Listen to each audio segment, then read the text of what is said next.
Bitcoin दोबारा से 59,000 पे पहुंच चुका है और काफ़ी लोग जो है इस टाइम काफ़ी पैनिक कर रहे हैं, हैरान और परेशान हैं। बट मेरा ख्याल है मेरी कम्युनिटी को जो है मैं सब कुछ पहले से बता चुका हूं, तो आप लोग बिल्कुल रिलैक्स हो गए।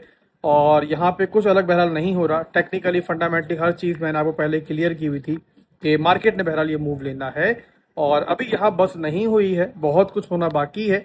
आपको ऑलरेडी मैं मेरा ख्याल है लास्ट वीडियो में बता चुका हूँ कि नीचे के लेवल्स कौन से हैं। लास्ट वीडियो में छोड़ो, बल्कि मैं तो आपको महीनों से बता रहा हूँ कि बिटकॉइन ने कहाँ पे एग्जैक्टली जाना है। और जो आपको डिमांड जोन मेरे नीचे दिख रहा है ना, ये डिमांड जोन जो है मैं आपको एक लंबे पीरियड से दिखा रहा हूँ कि भाई बिटकॉइन जो है इससे पहले कहीं पर भी रिकवर होगा। तो आप लोगों ने यहाँ पे ये नहीं सोचना कि डंप जो है वो खत्म हो चुका है, बल्कि डंप जो है इस रेंज तक कम से कम जो है आएगा। और ख़ास तौर पे कल वाली वीडियो के अंदर भी मैंने आपको दोबारा ये चीज़ एक्सप्लेन की थी कि भाई मैक्रो के ऊपर, वीकली के ऊपर एक बुलिश डाइवर्जन जो है बन रहा है और एक दो और बुलिश सिग्नल भी आ रहे हैं। बट ये सब सिग्नल जो है ज़ाहिर है वेल्स को भी नज़र आ रहे हैं और मार्केट मेकर्स को भी दिख रहे हैं। तो एक दोस्तों डंप, एक बड़ा क्रैश जो है स्टिल मैं एक्सपेक्ट कर रहा हूँ। और एक और चीज़ मैंने जो है कल की वीडियो के अंदर बताई थी, आपने कमेंट में बताना है कि वो क्या चीज़ थी, दोबारा दोहरा दूँ। तो मेरे भाई, जहाँ पे अब सब लोग पैनिक कर रहे हैं ना, अब और भी डंप जो नीचे आ सकता है, आपका भाई उसमें जो है बेरिश नहीं है। ये पहली बार मेरा ख्याल है जब से हम ये डंप देख रहे हैं, क्रैश देख रहे हैं, जो पूरा ट्रेंड अभी गुजरा है हमारा, कि मैं अब जो हूँ बहरहाल आप कह सकते हो जिस तरीके से मैराथन में दौड़ने से पहले एथलीट जो है ना अपने पंजों पे आ जाते हैं ना, अब मैं भी जो है पंजों पे आ चुका हूँ। तो मैं आपको भी कहूंगा कि अब जो है ना पैनिक करने का वक्त नहीं है। मैं ये नहीं कह रहा कि मार्केट नीचे नहीं जाएगी, जाएगी नीचे। ये डिमांड जोन जो मार्क किया वो मैंने यहाँ तक आएगी, बट जब यहाँ पे आ चुकी होगी ना, तो वहां पे इतना पैनिक होगा मार्केट के अंदर कि वहां पर जो है ना आपको ऐसे दिखाया जाएगा, आपको लगेगा ऐसे कि भाई अब तो बिटकॉइन बचेगा ही नहीं, इथीरियम अब बचेगा ही नहीं, जो भी टॉप कॉइन्स हैं आपके वो बचेंगे नहीं। बट मार्केट ने दोस्तों लास्ट टाइम भी सरवाइव किया था, तो इस बार भी सरवाइव करेगी। हम यहाँ बिटकॉइन के अंदर ऑलरेडी इस टाइम जो है ना एग्जैक्टली 54 से 55% डाउन है। इथीरियम में हम देखें 70% से ज़्यादा डाउन है। हम बाकी ऑल्ट कॉइन्स में देखें तो 80 से 90% डाउन है। तो मुझे ये बताओ दोस्तों कि चाहे मैं एक्सपेक्ट कर रहा हूँ, आप एक्सपेक्ट कर रहे हो कि मार्केट यहाँ से और नीचे जाएगी, बट यहाँ पे बेरिश होने का क्या रीजन है? बेरिश होने का वक्त वो था मेरे भाई जब मार्केट टॉप पर थी। अब जब मार्केट इतना नीचे आ चुकी है, अगर और नीचे आ जाएगी 10-15%, 20%, तो क्या ले जाएगी आपका? तो यहाँ पर आपने अंडरस्टैंड करना है मेरे भाई कि जब पूरी दुनिया फेयरफुल हो रही होगी ना, तो वहां पे आपने और मैंने जो है फेयरफुल नहीं होना, बल्कि हमने ग्रीडी होना है। फेयरफुल हमेशा तब होना है जब पूरी दुनिया जो है बुलिश हो। तो उम्मीद करता हूँ कि आप मेरी बात अंडरस्टैंड कर रहे होंगे। अब यहाँ पे जो डंप आ रहा है, फंडामेंटली क्या रीजन है इसका, वो तो खैर मैं इंशाल्लाह थोड़ी देर में आपको बताऊंगा। बट यहाँ पे रीजन छोड़ दो यार, मैंने आपको कल की वीडियो के अंदर ही बताया था कि जब भी मार्केट अपना एक लास्ट डंप लेने जा रही होती है, लास्ट डंप का मतलब ये नहीं कि अभी यहाँ पे डंप आया, मार्केट रिवर्स हुई तो मतलब कि लास्ट डंप आ गया। लास्ट डंप का मतलब ये होता है कि जो अभी नीचे की तरफ हमारा पूरा मूव बनेगा ना वीकली के अंदर, मैं उसे लास्ट डंप कह रहा हूँ। तो उसके अंदर जो है ना दोस्तों, आपका कोई भी रीजन बन सकता है। मुझे ये बताओ क्यों आखिर हर बेयर ट्रेंड के अंदर ही कोई बड़ा बॉम्ब मार्केट में गिरता है? एमटी गॉक्स का जाना बेयर ट्रेंड के अंदर, आपका लूना क्रैश आना बेयर ट्रेंड के अंदर, एफटीएक्स का बर्बाद हो जाना बेयर ट्रेंड के अंदर, ऐसा क्यों होता है आखिर? तो मेरे भाई ऐसा इसलिए होता है कि बेयर ट्रेंड में जो बॉम्ब मार्केट में गिरता है ना, वो मार्केट पे असरअंदाज हो रहा होता है। बेयर ट्रेंड में कोई भी बुरी खबर आएगी, खास तौर पर थोड़ा वेट जिसका होगा ना, तो मार्केट जो है उस पर रिएक्ट करती है और इसीलिए वो खबर, वो चीज़ जो है फिर याद रह जाती है। अदरवाइज बुल मार्केट्स के अंदर ही बड़ी बुरी बुरी खबरें आती हैं, बट मार्केट जो है कोई खास उस पर रिएक्ट नहीं करती है। यहाँ पे एक बंदे ने सवाल किया था कि आसिफ भाई, अगर माइकल सेलर ने बिटकॉइंस बेच दिए तो मार्केट का क्या होगा? 32 बिटकॉइन बेचे उसने, तो मार्केट जो है 3-4 हज़ार डॉलर गिर गई थी।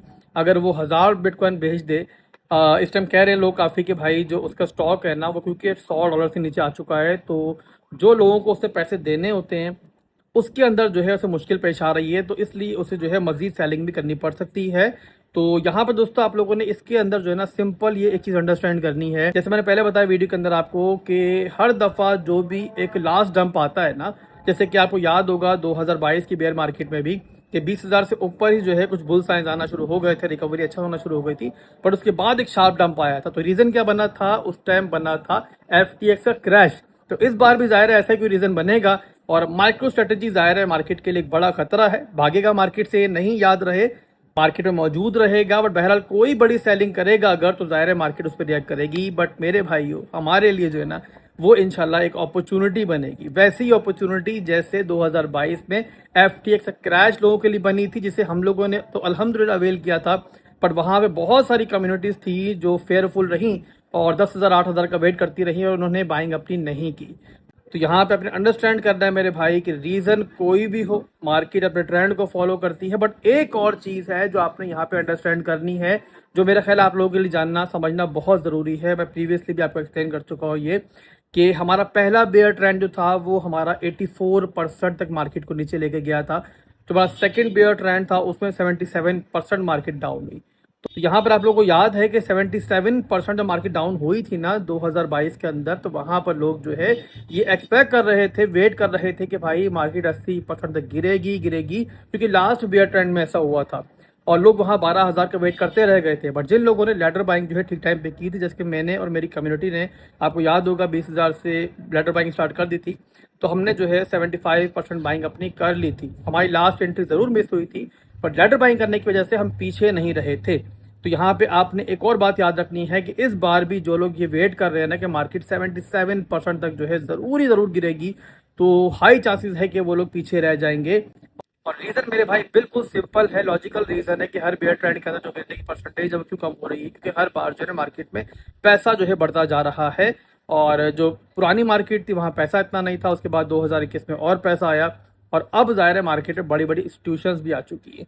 तो बहरहाल दोस्तों, मार्केट ने गिरना तो ज़रूर है, बट होपफुली उतना नहीं गिरेगी जितना जो है लास्ट बेयर मार्केट में हमने देखा था। तो यहाँ पर सिंपल से मेरी स्ट्रेटजी है, जो नीचे लेवल्स मैंने मार्क किए हुए हैं, मैंने यहाँ बाइंग करनी है। और जब मार्केट यहाँ तक पहुँचेगी तो मेरी एंट्रीज जो है ट्रिगर होना शुरू होंगी। 4 से 5 एंट्रीज मैं बनाऊंगा नीचे के लेवल्स तक। अगर मैं आपको वैल्यूज़ बताऊं तो बिटकॉइन को 54,000 से मैं एक्यूमुलेट करना स्टार्ट करूंगा और 40,000 तक जो है मेरी एक्यूमुलेशन होगी। और ज़रूरी नहीं कि मेरी तमाम एंट्रीज जो है फील्ड हो जाएंगी, बट होपफुली जितनी एंट्रीज फील्ड होंगी मेरे लिए एक अच्छी एंट्रीज बन जाएंगी। और उसके अलावा इथीरियम की बात करूँ, इथीरियम के अंदर तो वैसे 1500 से ही हमारी एक्यूमुलेशन जो है टेक्निकली बनती है, बट क्योंकि बिटकॉइन के अंदर थोड़ा रूम मुझे दिख रहा है डंप का, तो यहाँ पर इथीरियम के अंदर भी बहरहाल थोड़ी रिट्रेसमेंट जो है आ सकती है।